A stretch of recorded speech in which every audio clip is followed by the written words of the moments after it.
Welcome to Authentic Conversations with Ryan James Miller. Join Ryan as he speaks with top business leaders and influencers, and hear how they've mastered the art of authenticity to achieve all that they dreamed of. As you hear from these leaders, seek not only to be inspired by their authenticity, but to strive for and master your own. What up? Welcome everybody to another episode of Authentic Conversations. Today is a day where authenticity is going to come to a really good reality because of the guy that you may be staring at if you're watching on YouTube or wherever you're picking up video. If you're listening, you're just going to have to tune in so you can see the big, genuine, and authentic smile that I am staring at right now. Brian Schulman is the founder of Voice Your Vibe. He is an amazing human being. Interestingly enough, we did not meet until we met through LinkedIn, but we didn't meet on LinkedIn online. We actually met through LinkedIn in person for the first time. We both happened to be at an event that some local people put together in LA. Great opportunity. I remember him carrying a camera around, videoing everything, smiling so big, and you carry it still today. So Brian, dude, it is good to have you here, man. Ryan, I appreciate you, man. And that was such an awesome day. LinkedIn Global was, it feels like ages ago. And there were literally people around the world that came together. And it was just so awesome because not only did we meet for the first time in person, right? Like got to actually meet so many other friends that had, we've been family for years and got to actually hug it out in person, and which seems surreal right now because as we were talking about earlier, like I haven't hugged anyone outside of my house for almost a year in this pandemic, which is just, I'm a hugger. So like that physical connection is like, it's hard, it's hard, but it's LinkedIn is a gift to all of us for so many reasons, man. Yeah. It's kind of interesting. Like, I think, we now understand just how unfortunately dehumanized we have become as a culture, just as a result of being locked down and being behind a wall or behind a screen. It is so much more challenging, but, thinking about the fact that, a massive platform like LinkedIn brought people together, like, and going back to certain moments. I mean, I had Alexis on the podcast a couple months ago, and we were joking and laughing about, she had a leather pants issue akin to Ross Geller from Friends, and we laughed about that. I've had Natalia on the podcast and we've just laughed and talked about so many things. Brittany, Crystal, and I have stayed connected. I'm having Alex Galvin on the podcast soon. And so, it created so many great relationships. Josh Luke, who was one of the ones that put that event on, he's in my backyard. And so we get to spend some time together. And so, I'm so thankful that relationships like that and like you and I were created. And yet now here we sit and we were just joking offline, we're only like 90 miles away from each other, but it's as if like I'm in China and you're in Hawaii. Like, we're just that far apart, right? Like we can't get together. It is. No, it's crazy. It really is. Like my mom is in LA and I'm in San Diego, and I haven't physically actually seen her since the beginning. It's been a year. Like I haven't seen her for a year. And, LA has gotten hit really, it was like New York got hit really hard and became a ghost town, and LA got hit, Florida, New York, LA got hit really hard and still is. And, I need to be mindful, and I know it's hard for her too, because thankfully she has her fur baby, that's there with her. And it's tough because she doesn't get that connection either. And I know she craves that also. So it's challenging, but as I always say, like, I think the silver lining of the good, right, through all this is the power of technology. It's like, we've always had it, but I think most people have looked at it and they're like, yeah, like in a quote unquote non-pandemic normal world, right? yeah, it's okay. I'll go hang out with Ryan. We're only now 90 miles away. We'll meet in the middle or whatever. You can't do that. So being able to get together this way and doing things in ways that you never thought before, you know, a birthday, a wedding, anniversary, a funeral, you know, whatever. It's a second best, but it's better than not being able to come together because you feel that, you know, you're able to connect. But yeah. You know, my family, we're huge Schitt's Creek fans. We blew through, you know, every single season that we could, and you know, binged it all as quickly as possible. And so we followed Daniel Levy since then, and he was on an episode of Hot Ones. Have you ever seen that show where the guy gets them to eat hot wings? Oh, the wings, yes. And so Daniel was one of the first ones to do one of those episodes virtually. So he was set up in his house, and he was eating his wings, and it was great. He's just, he has such a fascinating personality, such a great guy. I love him. And yet he said this thing that was so profound because it was one of the first episodes, again, virtually being done. And so they were asking, like, you know, what do you think about pandemic and, you know, being on lockdown? And I'm pretty sure he's in LA too. And he said something that was so interesting to me, which I really appreciated, and I'm excited to see the fruit of. And he said something to the effect that, you know, as difficult as this season of life is, and man, I mean, it was supposed to be like 2 weeks, and now it's been, you know, a year or just about. But he said that our desire for human to human personal relationship is growing by the moment. And so, like, though some of us have seen certain people and maybe spend time in close circles, can you imagine the day that we get to go free again? I mean, there's got to be a day, at least somewhat like that we just get to hug and hang out and network in a big group. Like, I can't wait for that. No, I can't wait for it either. And it was interesting because I was thinking about that, and I've had that conversation with a few people, and you know, I mean, think about it today. You know, you're walking on the street and you're really mindful of your distance between people, you know, and you're really mindful that you have a mask, and you're just, it's like safety bells going off in your head, right? And I have to imagine that societally, that's not a word, I'm creating it, that like when we do wind up getting together, that there's going to be that, like, those bells that I think are still going off that are kind of like, I want to, like, it's like a stopgap. Like, I want to hug you right now, but wait, is it okay for me to hug you right? Like, the weirdness, I think, that we've been experiencing of that, like, you know, and I do agree that pure joy feeling of, wow, I can actually truly connect with another human being, like, you know, in a way that we haven't been able to. But I agree with you so much. I think it's something that a lot of us have been thinking about, right? And we'll get there. We just have to be smart and safe. And, you know, the more of us collectively that are, I think the closer to that date we will get. I think the challenge, Ryan, is that with seasons changing, especially like on the East Coast, you know, where it's freezing and winter storms and, you know, crazy bees and, you know, aliens and all these things, like, it's like, okay, you know, okay, wait, the sun's coming out, I need to go out, you know, and people are craving that, just getting out and connecting. And I think that, again, those are the challenges that we face, right? Because we want to connect with other human beings, and it's tough. But again, you know, we can do it, right? We can do it. We just have to do it differently. Well, I mean, I think that you are such a great person to speak into this whole realm, right? Because, I mean, you've had half your life of investing into building relationships in organizations. You've led organizations. You've spoken in front of audiences, large and small.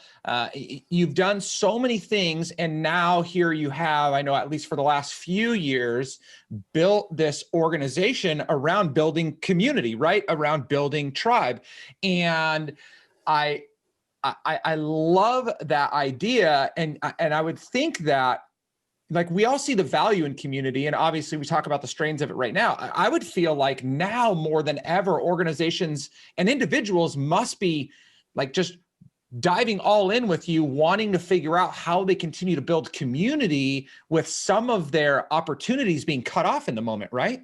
Yeah, well, think about it, right? So, like, when the pandemic just hit, you know, people were still investing their marketing dollars the way that they were. People were showing up at events and all the things the way they were. And then boom, it was like cut off. So February, basically, it all kind of got cut off, right? Social Media Marketing World was the last conference that basically happened, which was in San Diego. And then, you know, everyone started to cancel their events. And some pivoted immediately into the virtual world because they were familiar with kind of what it was, how to go about it. But many in the masses weren't. And organizations as a whole, right? Companies that were doing deals in different ways, whatever, you know, if they're in the tech world or other, any kind of brand, right, had to shift. And I was really paying attention to messaging on all channels, both social as well as TV and others, to see who was going to start shifting their messaging right away, right? And talk, and we say it, right? Now more than ever, like that's one of those things that started to kind of come out, right? And words like social distancing and all of that, and just how, right? How they were providing their services, their products, what they were doing to come from here. And if you guys can't see me that are listening, I'm pointing at my heart, right? To not come from your head in your thought process of marketing and how you reach people, but to truly come straight from your heart, right? Car companies saying, we're going to give you 6 months until your first payment, right? No doubt, zero down, zero money, 6 months, right? And they're not about pulling your strings at that point and screwing you, for the lack of a better way of putting it. It's okay. No, we truly care about you, right? And I started to see more and more different brands kind of take that approach, not only in their messaging, but truly actually walk the talk, right? Now, don't get me wrong. Plenty of companies that tried to do it but weren't walking the talk. They were, you know. I mean, I know you experienced it. I mean, oodles and oodles of emails of "we're in this together. We're gonna get through it together." It was just marketing fluff. They weren't truly acting on those things. But the ones that truly got it, the ones that truly get it, the ones that have shifted their whole marketing and approach in every medium from a media perspective, and realizing that it is the heart of it all that matters. And those that focus on the heart-centered approach from a content marketing perspective in your prospects, your partners, your customers, your tribe, right? Your employees, my gosh. I mean, so many people furloughed, let go, right? And yes, as a business owner, you have to think about the business, because the reality is 85% of the businesses that have basically gotten shut down during this pandemic are not going to come back. That's reality. That's hard, right? Especially because they're small. You know, you aren't able to walk down the street to your local barbershop or your pizza joint or your juice snack shop or whatever, because they were small family-owned businesses that they got hit really hard with the pandemic. There was no help financially out of the gates, and they didn't know what to do, so they had to close, and they're not coming back, right? That's family to us. You know, you everyone knows each other. That's community, right? And community is something that is so, gosh, I mean, think about it. If we didn't have technology to bring us together as a community during a pandemic, who knows what would happen, right? Yep. I mean, it's crazy. But again, the silver lining in that is that, yes, those that get it have adapted and pivoted. And it's interesting because, you know, yes, I went from doing, you know, keynotes and others live in person at events large and small, literally around the world, to hard stop. But I had already been doing virtual events, right? So that was in no way, shape, or form a pivot. It's just, okay, just going to do more of that in 2020 because of what's happening. And looking at it from the point of view of how can I help those hosts, right? Because I know most of them don't have money because they're struggling to pivot too. Yeah. Right. So it's also, again, coming from that heart perspective. And one of the things that I had shared to many CEOs, entrepreneurs, and C-suite executives during the pandemic, especially in the last year, was the most important thing that you can do is care about everyone you interact with. Don't care about how much money you get right now from your client. Don't care about what the deal actually looks like in terms of revenue with your partner. Don't care about, I've got to skim my employees' healthcare because, right? Care about making sure that Ryan is taken care of and his family is taken care of. Find a way. Care about your customers and make sure their needs are met, and know that they're going to take care of you on the back end at some point when we come out of this. Because if you do that, they will be customers for life, partners for life, employees for life, for life, for life. Like, because the reality is, again, we're living in our hearts, not in our heads. And when you start to affect people's lives, that affects their family in a way that saves their lives, you'll be just, your gratitude will live forever, and you'll never, there's nothing you wouldn't do for them. Yeah. Yeah. Okay. So there's two things that you said in there that I'm interested to hear your perspective on, as I've been talking to a lot of people about this, and they both come from this place of like doing from the heart. So the first one is on the businesses side, and the most relatable to this, and this podcast isn't going to go live for a few weeks after we record, but it's still going to be very relevant news, I'm sure. So we take a business like Robinhood, who came in by the people for the people, right? We're gonna do good by, for the little guy. It was in the name, right? Like, I mean, we all got it. And then, regardless of what the truth is, and there's probably, two lies and a truth somewhere in there in terms of what really happened, they effectively squeezed out all of the people they claimed to serve. Again, whatever the business decision was to do that. And so when you operate from the heart as a business, you're playing with fire, right? Because, you want to do good, but then people are going to hold you to that standard. So from that side first, whether it's assessing Robinhood or not doesn't really matter, but how have you seen that play itself out? Because I feel like it always feels good for businesses, like all the insurance companies. They always talk about wanting to do right by their customers. They're screwing almost everybody out there. When it's the car manufacturers, let's delay payments. That's a really kind thing to do. But like, are you going to help me when times are good too, when I just personally get into trouble? So how have you seen that play out operationally on the business side of things? Yeah, it's a really, really good question and point you bring up, and good example as well. I think the reality is businesses have to operate to stay in existence. If you are not bringing in money,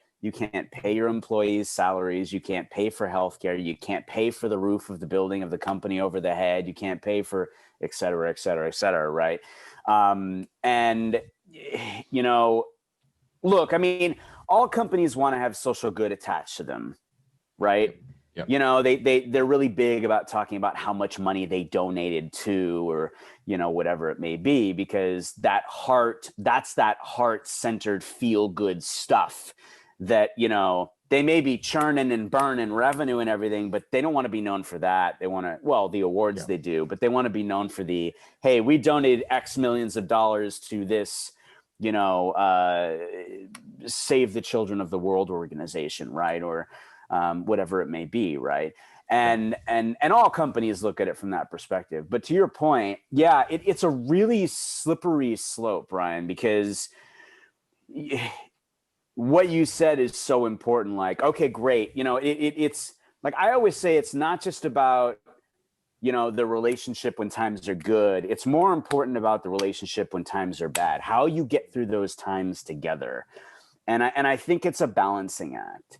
So there's no right answer, right? It's not like this percentage, that percentage, this percentage. It's okay. You got to be smart, because if you're not smart, you're not going to exist. But how do you balance being smart and staying alive, right? And, and then we have government assistance, right, that provides money to help you stay alive, which in some cases you don't have to pay back, or they're giving you leniency or what have you, right? I mean, I think it's really important to recognize that, as a country, our leadership from the top today in 2021 looks at things and says, okay, we need to make sure that America is flourishing, not just surviving, but thriving. But America is struggling. So how do we help change that, right? They realize that it's not just going to change on its own. People aren't going to just start spending money right away. Right. So how do you shift that? How do you help them to do that, right? As I always say, it's a top-down approach. It all starts here. You have to do what you say and say what you do and hold to that. And you bring up insurance companies and car companies, and those are great examples, right? Because those are companies that are all about turning and burning the revenue, right? And we hear the messaging from them. We just have to see the action. And I've seen it. I mean, my insurance company, they've sent like maybe twice we're giving you 5% back, of whatever, because of, everything that's going on. And that makes sense, right? Why? People aren't driving their cars. I mean, I could probably count on twice, two hands, the number of times I've driven my car in almost the last year, literally. Yeah. I mean, right? So, I mean, that's smart if you think about it because of what their business is. But so it's just, again, you got to balance it out because, again, if you don't, you're not going to be in business. Yeah. So, I guess, I don't want to say the challenge. So I am a capitalist at heart when capitalism is operating properly. And I mean, that takes on a lot of definitions anyway. So I really believe that businesses should be in business to generate revenue. I mean, that's how they employ people. That's how they do good. They continue to serve their communities. I absolutely believe that. I guess I just see, and I hear you saying this too, like, there's got to be this balance. And I feel like there's too many organizations, maybe more so today than ever, because we are just in this world of social good where they lead really strong with, we're going to do right, we're going to do good, almost, trying to leave out that, we're here to make money. Whereas if they would just have a better message in terms of, we're doing this, and at the same time desiring to continue to profit too, or we desire a profit to serve the community, to serve our employees. Like, I feel like even just some simple things like that, whereas, right now they're just going overboard. Yeah, no, they are because they're, and it's a herd effect, right? Yeah, totally. I mean, we've seen it. Like you start to see that ripple effect happening. And then again, it's like they're overusing, certain words that people have gotten to a point. In the beginning, you're like, wow, yes. And then it's like, okay, come up with something else because it doesn't feel authentic anymore. We feel like you're just using marketing fluff like you usually do now. And again, actions versus words. So I think that's the more important part, Ryan, is the actions that we see. Like I know you are this way. I am this way. I am a doer and talk about.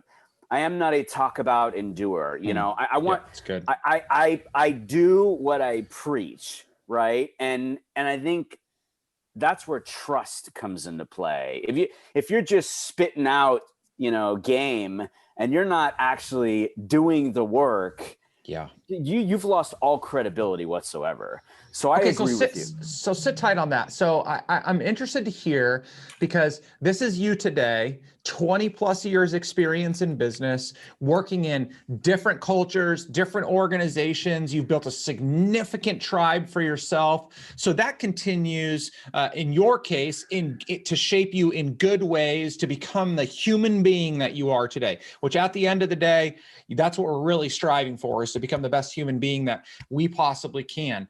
So is the Brian that we see today the Brian that was going through elementary school, middle school, high school, college? Like, was this instilled into you? Were there moments where you just weren't this way? Like, how did you get to the place that you are from a person, like your ethos as a human being? That's a really good question, and one you should ask every single one of your guests if you don't already, and I know that you do. So because the story is important, right? We may see the final, right? We're always evolving. The final product in the moment, right? But if you don't know everything that happened in between, you have no context. So I think, so here's the thing, okay? I've been fighting my entire life. Like I literally fought for every breath to make it into this world. I was a 1.5-pound miracle baby in the 70s that was not supposed to live. And they were not prepared technologically for that. Like I was in a really thick walled incubator. I've seen the pictures. I mean, I was this literally in my hand, this big, and, you know, breathing, not breathing, you know, it was touch and go so many different times. And, you know, now take, so literally fight just to make it into the world. And then preteen, I was diagnosed with a neurological disorder called Tourette syndrome, which are uncontrollable tics and twitches. And usually you don't know you're doing them. And again, I said they're uncontrollable. Now, in the height of my Tourette's, as a kid, for context, I was on the scale of a 1 to 10, I was probably like a 6 or a 7. Now on a 10, 9, 10, you're talking vulgarity and violence, uncontrollable vulgarity and violence. I was not in that realm, but I was somersaulting from room to room, jumping up and down. I had these intense neck twitches, wrist flicking, multiple facial expressions, multiple auditory noises, and a lot of times they'd commingle. And like I said, again, wasn't aware a lot of times I was doing them. And how old were you then? This was preteen. So when I finally got diagnosed, I was in 5th grade. So grade school, elementary school. We went to so many different doctors, tests upon tests, all these things attached to my head. And, you know, doctors are literally saying, sit still. How the heck do I sit still when I'm twitching and don't know I'm doing it, don't know what's wrong? And they'd all say the same thing, Ryan. They'd say, yeah, you know, he'll grow out of it, because they didn't know what it was. So they just, you know, it'd be fine. My mom was like, the hell you say? There's something wrong with my kid. I'm going to find someone who has an answer. So eventually we wound up at UCLA Medical Center, where there was someone who had a name for this thing. And it was really early in the 80s. But they had a name and, you know, a diagnosis, and that it was not curable, but, you know, they were finding early ways to kind of help. And I wound up taking medication for a handful of years called clonidine, which was basically like a downer. It was like a suppressor. And I would, horrible side effects. I would fall asleep in class. You know, I'd fall asleep for like 30 minutes at a time. It was like drooly. Like I just didn't have any energy. And, you know, I got bullied a lot. I dealt with a lot of adversity. And by the way, I mean, kids in general, there's no holds barred. Like everything's out there anyway. It's hard enough to be a kid and learning how to fit in and make friends and all of that. I mean, so I was the small kid all the time and the weird kid on top. And, you know, I'd come home crying to my mom, why does everybody keep making fun of me? And why does nobody like me? Because I didn't get it. You know, and she'd sit me down. You don't really know any different. I'm right. Like, I mean, that's just the way that you are. And so why should anybody treat you? Which, by the way, like, people still do this today to each other as adults, but, you know. Well, yes, no, for sure. And so you kind of take that forward, and there were interesting pivotal moments. I was on another show the other day, and he said, you know, do you remember like particular moments that kind of impacted just a go forward? And I said, yeah, you know, I had gone to therapy for years and I hated it. Like it just it wasn't helping me. It wasn't what I needed. And my mom was really what I needed. And like, I had to learn in very different ways, Ryan. I couldn't pick up a book, read it and remember. I had a hard time in school. Like I needed to visually see things, and you know, my mom would come up with songs to remember things and, you know, whatever. So, but right before I had gotten, I grew up Jewish by faith, and I had gotten bar mitzvahed, and I had to memorize things. And basically it's like a bat mitzvah is like becoming a man or a woman in you know, and your rite of passage, so to speak. And I said to my mom, I don't want to take the drugs anymore. Like I would rather deal with the Tourette's than this. And she said, I think like any good, you know, amazing mother, like, well, okay, you know, concerned. Are you sure? You know, there's going to be a lot of people here. I want to make sure you're okay. Because my Tourette's are brought on by stress, as they are for most. And I said, apparently, because she reminds me of this, I said, you know, I'm okay. They're here for me. They know who I am. It'll be all right. And she always kept her little pill box with her, on her, just in case. But I never took the medication again. And I found natural calming mechanisms to help along the way. Dancing, music, and comedy. And these are actually familiar across people that have Tourette's, either one or all of them. Okay, not to interrupt you, but you said something so profound that I feel like we need to sit on for a second. So you said when you were talking to your mom about not taking medication and understanding the risk basically of having those episodes in front of people, you said, they know who I am, they're here for me, which is this moment of understanding that you have people around you that care for you as you. They love Brian. They don't care whether you flip out, cartwheel, say something inappropriate. And I feel like I want to keep hearing like this play itself out, because no one would know you deal with any of that today at all. But that is such a fascinating moment. Like, we just need to capture that. Like, we hear all these stupid sayings around, we're always trying to impress people that don't like us anyway, or we don't like, whatever. Like, I just feel like if we focused more all the way to your present day of building tribes, like if we just focused on being ourselves and surrounding ourselves with people that really cared about us and that we really cared about, could you imagine how much more we would be able to bear ourselves for who we really are? Yes. Yes. And these are the things that I think about and talk about all the time. It is so true, Ryan, because we're always, and so here, let's take that forward, because there's some examples related to that I think are really relevant. So it's, those things, music, I've been a musician my whole life. My grandfather was a jazz musician. That's the only person in my family I get the music from. And my son actually became a jazz musician, playing the horns like my grandfather would, all on his own, which is really cool. But wow. I grew up sitting in the dark as a little boy playing the piano for hours. And it was like I was in another body. Like, I was not in my Tourette's body. I was in this very relaxed and serene kind of world. And I wasn't thinking about anything. And I think that concentration was a big part of it. Now, I do psychologically look back at these things because I did get a degree in psychology, and it was because I wanted to better understand, why do human beings treat people the way that they do because of what I went through? And I wanted to better understand myself because I didn't. So music has always been a big part. I did go to a music academy in high school. I had to learn how to read. It was really hard. It was kind of in one ear, consumed enough to capture it and out. So I play all by ear. I can pretty much pick up any instrument and play, with the exception of the winds, which is my son's jam. But it's a gift. It's a gift. And dancing was just a thing my mom had said, I'm going to teach you how to dance. You're going to love me for it, because all the girls are going to love you because boys don't dance. And so there you go. And she was right. She was right. But here's the really interesting thing, again, psychologically, if I analyze it, think about it like pre-pandemic. We're on a dance floor. We're moving our bodies and flaring our arms and making faces and noises and doing things that we wouldn't be doing walking down the street usually, unless you got a Walkman on or something. Throwback to the 80s there. But because most people are like, what's a Walkman? Love it. I love it. But like, that was me. Like, maybe I felt normal in a sea of people that didn't, because that was me every day, right? Normally.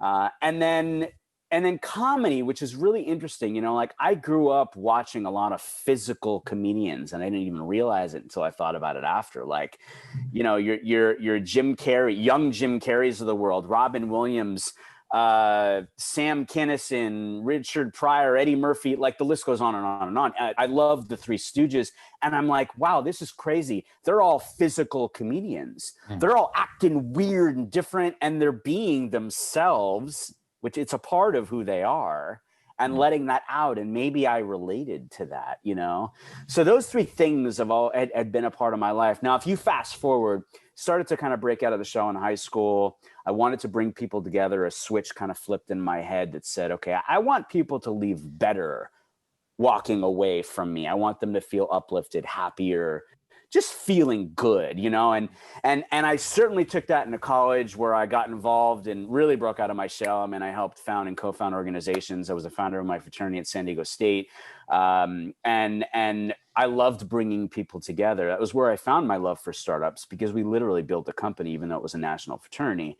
We built a company from the ground up, and it was completely diverse. If anyone's ever seen Revenge of the Nerds, that was us. We were literally a mixed bag of like everybody. And it was really, really cool because we loved each other for who we were. We accepted each other for who we were. It didn't matter if we were weird or different or where we were from or, big, small, black, white, brown, whatever, right?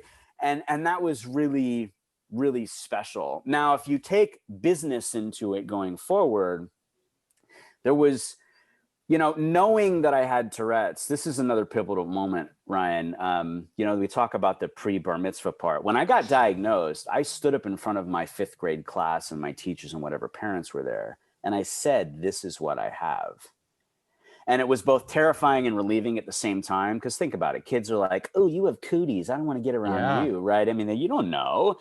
And so telling them, hey, you're not going to catch this. Here's what it is. This is what we know. And, there was a much different level of acceptance at that point. Don't get me wrong. Still a lot of everything that was going on and honestly happened way into the years. But that was another impactful moment. So now if you fast forward, I wrote a paper about Tourette's in 8th grade. I wrote a paper about it in college. I do remember one moment in high school, and I apologize for bouncing all over the place. No, you're good. Like it was yesterday. I was walking up the stairs. He was walking down the stairs. Just a classmate of mine. I saw him do 3 different tics, one after the other. I immediately knew he had Tourette's. I went home to my mom and said, I have a classmate that has Tourette's. I have no question. How can we help? Like, what can we do? And I could only imagine what he was feeling and his parents, because they had no idea, just like us. It was a really hard kind of progression to get through, but we were able to get them to UCLA too, to get help. And I realized that was a gift. Now in business, something you said earlier, which is why this is really relevant, right? I never talked about any of this.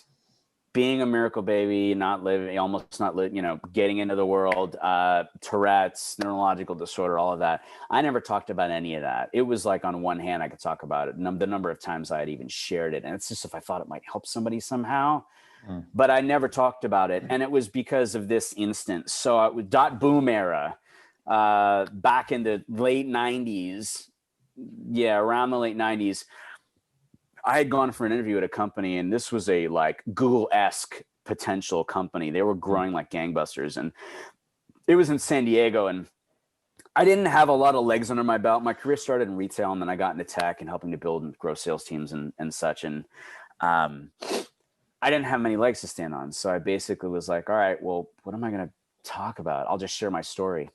It's about having tenacity and grit and dealing with adversity and growing through it and learning and, hey, just give me a shot, right? Like, because somebody sends the ladder down for us at one or many points in our life and or career.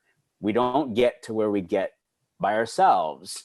There's someone there that helps, or multiple someones. And so I walk in there, I meet with like 8 different hiring managers, a bunch of different team members in between. And I'm sharing the story again, as we talked about. And at the end of every one of those interviews, I get the same question, literally. Well, that's a great story, but why should we hire you? Like, they didn't even listen to it. It was just, thanks for wasting my time, but why? And I walked out of there with my head down, my tail between my legs. I didn't get the job. And I said to myself, I am never going to talk about that again. Wow. Because I don't want it to affect me. I don't want it to affect me positively. I don't want it to affect me negatively. I want to earn everything on my own merit. I want to be looked at and blend in like everyone else and earn my way. And so I pushed forward and, grew and moved myself up the ladder, so to speak. I was part of a lot of, my jam is startups. I love building and growing startups from the ground up, taking them either to IPO or getting sold. I was a part of many mergers and acquisitions, as well as being fortunate to be experiencing IPOs and such as well. And fall downs. I mean, gosh, I failed way more than I've succeeded in my career, but I've learned and grown so much through all of it and taken that, which is why I've had the ability to have the experiences that I have. And so now if we fast forward, I found LinkedIn along the way 17 plus years ago. And I've been on LinkedIn every day for 17 years as of December 8th, 2020. And back then it was just a digital resume and a place to look for a job. There was no way to communicate. It was just flat, But I remember seeing it pop up, and I remember going, this is different. Because I had a really good judge, just again, the time I'd been in the startup world and kind of feeling things out and intuition. There was nothing else out there like it. It wasn't going to be a MySpace, Facebook thing. And the rate they were growing, there was 1 million people when I joined. So, and that was just a year old. Yeah. I'm like, this has legs. I don't know where it's going to go, but it has legs. I don't want to miss this potential journey. So, but I wanted to inspire one person a day. It wasn't about business. I didn't know how I was going to do it, but that was always my why. Now, as you know, many impactful moments along the way on LinkedIn, one of them being video, which literally changed LinkedIn forever. And many of our friends showing up in the early days, right, and getting on video. And I always say, like, just the old guy that I am on LinkedIn, that seeing people show up that you just had never seen show up on the platform before, let alone in person on video, right? Sharing really personal stories from their hearts with the Let's Get Honest campaign, and like, wow, things you've never heard people talk about before. Yeah. And it was so inspiring, Ryan. It was so inspiring. So inspiring that I said, wow, I want to share my story. But it took me 5 months to muster up the bravery and courage to take the leap, because I was terrified. What if my Tourette's come out? Nobody knows about that stuff. I've never talked about it. I didn't want people to know about it because of the things that I shared. Now, I did make that first video.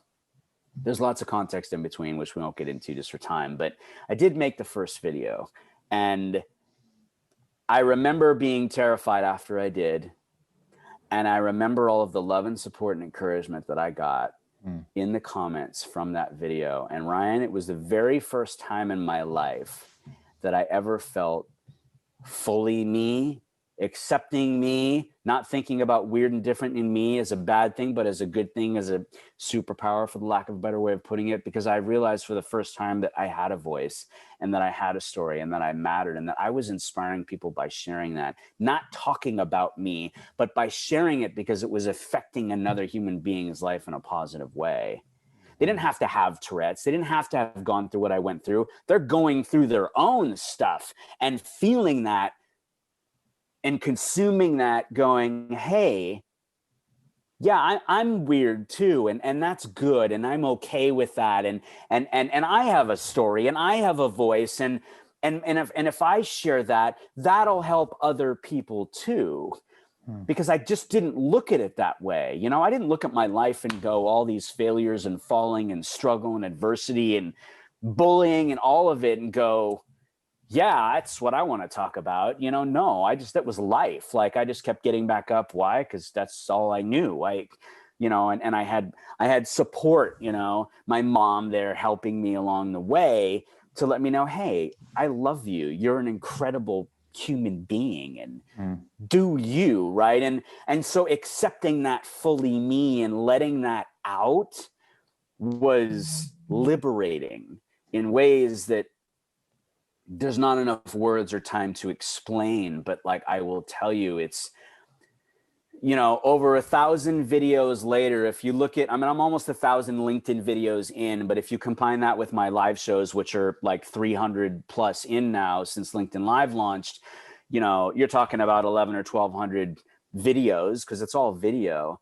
And the number of times I've ever talked about business, counting on, you know, probably 2 sets of hands, shows you the impact, right? I mean, I never in my wildest dreams could have imagined that someone would call me the godfather of LinkedIn video, or be one of the world's top video marketing experts, or, you know, be a Forbes featured entrepreneur, or a LinkedIn top voice, or a LinkedIn video creator of the year, or named a 2020 top 50 most impactful people of LinkedIn, or a global leader of the year, have a LinkedIn live show named the 2020 best festive show of the year, and featured in an Amazon best-selling book by a friend of ours, or featured in Yahoo Finance or Thrive Global. I'm like, what's happening? Like, how is this happening? Because I'm just that twitchy kid who just wanted to blend in, right? But found myself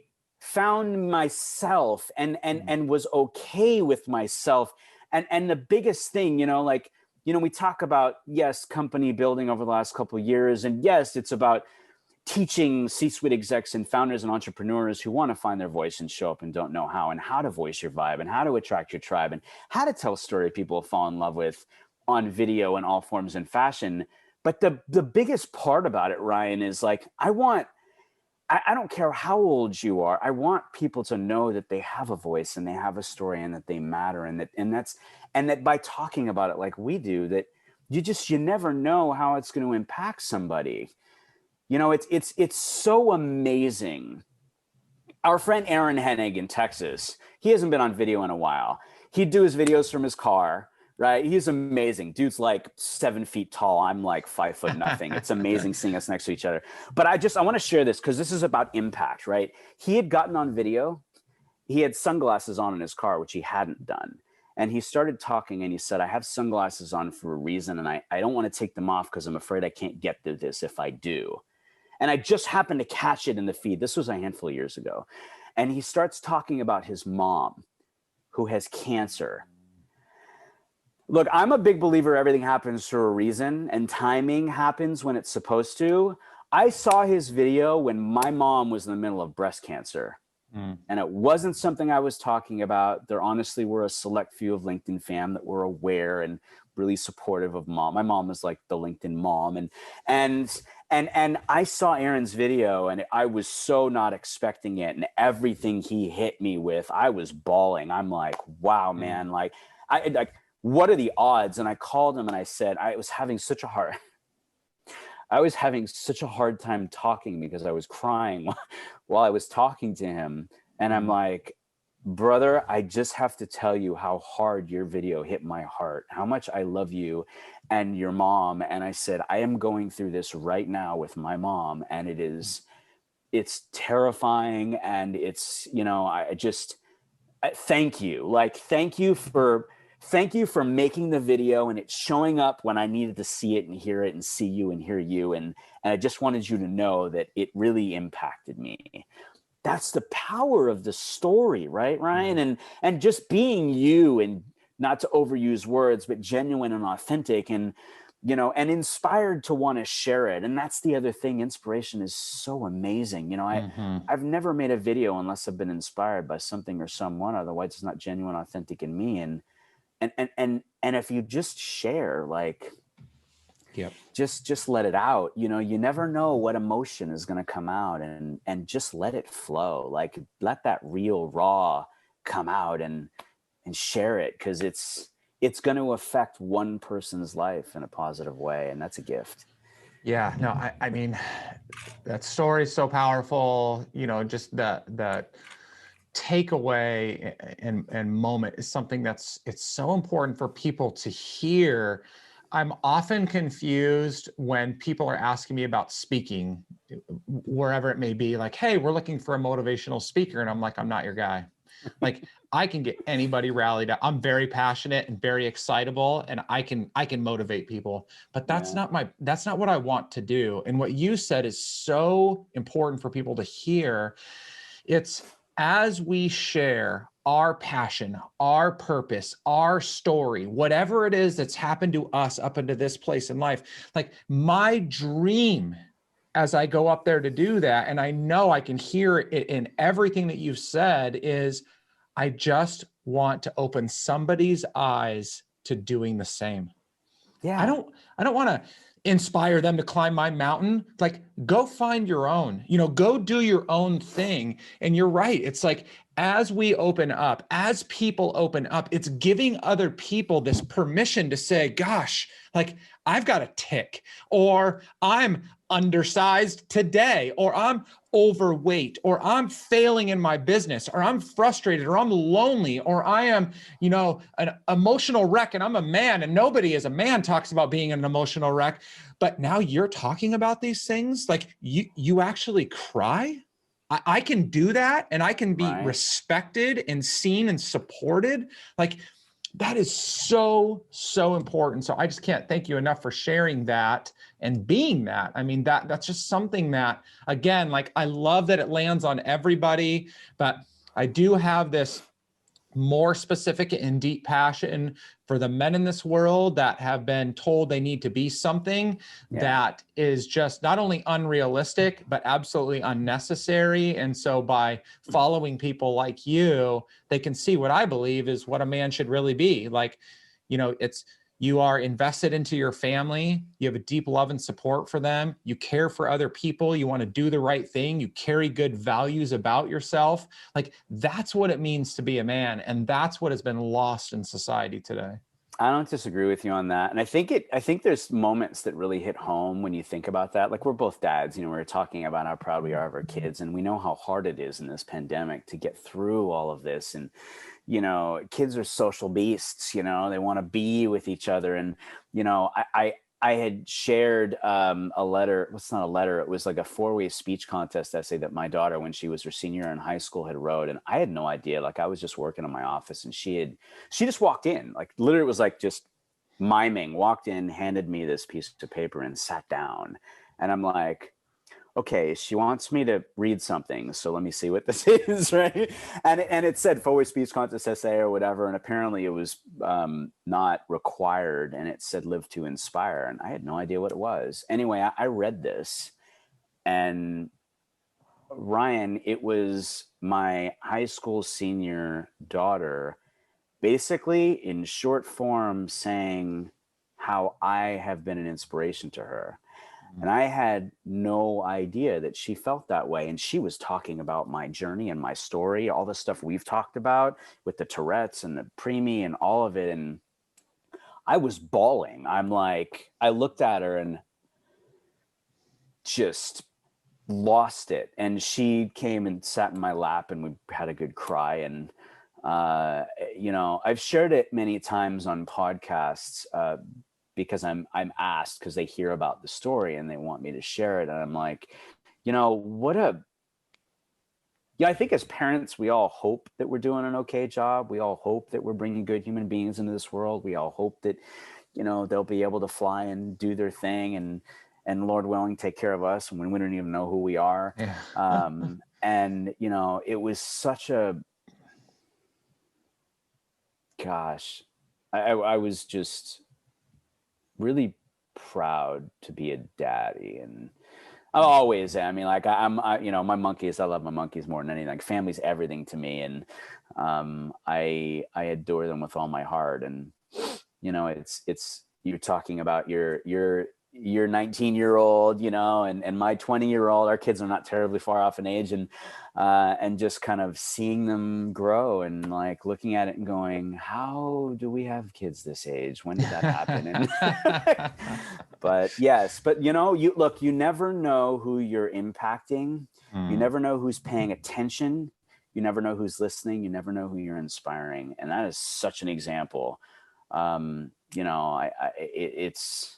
It's amazing. I want everyone to remember it's really easy to get caught up in the numbers when you think about things like social media. I want millions of followers and, whatever followers, like even that is like, really, come on. And I don't ever discount the impact of one human being affecting the life of another. Like, that is such a gift. I have had people reach out to me in this pandemic, literally saying, I have been like DMs. I don't talk about this a lot, but every now and then I bring it up because I think it's important to realize that this stuff happens.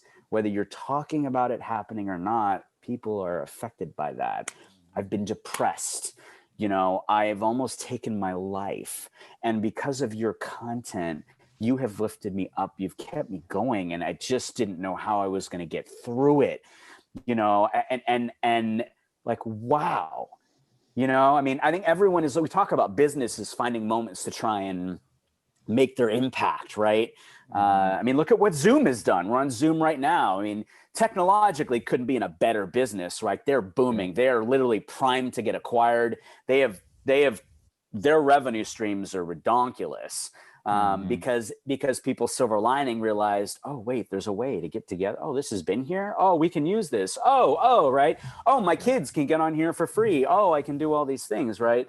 But I remember myself thinking that too. I'm like, what can I do? How can I help how can I stand up in my own way? And my LinkedIn live shows were that. It was, okay, let's pivot this a little bit. I don't like social distancing. It doesn't make any sense to me. Physical distance, we got to stay away from each other physically, but socially we're together. And what can I do with that? Social dancing. There we go. I'm going to bring, there's the dancing thing coming in again, right?